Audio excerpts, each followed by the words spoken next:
দেখো বন্ধুরা, ড্রাগনটা ঠিক এরকমই হয় এবং কোনো সার প্রয়োগ করা হয়নি। এবং যাক, আমি ড্রাগনটা ছিলে দেখি ভেতরটা কেমন হয়। ভেতরটা দেখতে পাচ্ছেন কেমন লাল হয়।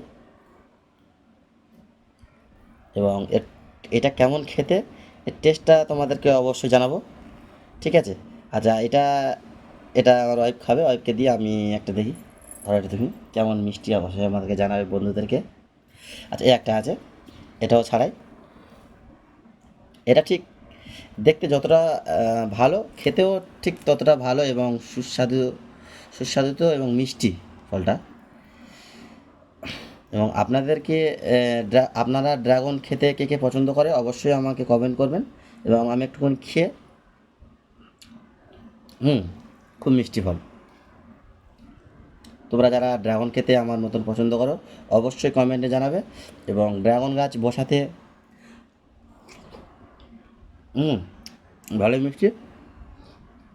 দেখছো ভেতরে হালকা হালকা একটু দানা হয়, তবে অসুবিধা হয় না, গালে বাঁধে না। ড্রাগন খেতে কাদের কাদের পছন্দ আমাকে অবশ্যই কমেন্ট করে জানাবেন। এবং এটা বসাতে গেলে প্রথম ভালো একটা জাতের ডাল নিতে হবে।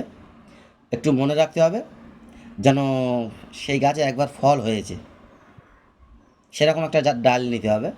এবং বসানোর সময় কিছু গোবর সার, কিছু জৈব সার এবং কিছু শুকনো মাটি আর লাল বালি, তিনটো মিশ্রিত করে বসাবে। তাতে মাটিটা নরম হবে আর মাটিটা ঝুরঝুরে টাইপের হবে। তাতে গাছটা খুব সুন্দর ফলবে। এবং দেখলেন কেমন করে ফিটিং করতে আমি আপনাদেরকে জানালাম। এবং কোনো দিন আমি যখন ফিটিং করব টব ড্রাগন গাছ, আমি অবশ্যই আপনাদেরকে জানাবো। আপনারা ততক্ষণ সব ভালো থেকো, সুস্থ থেকো।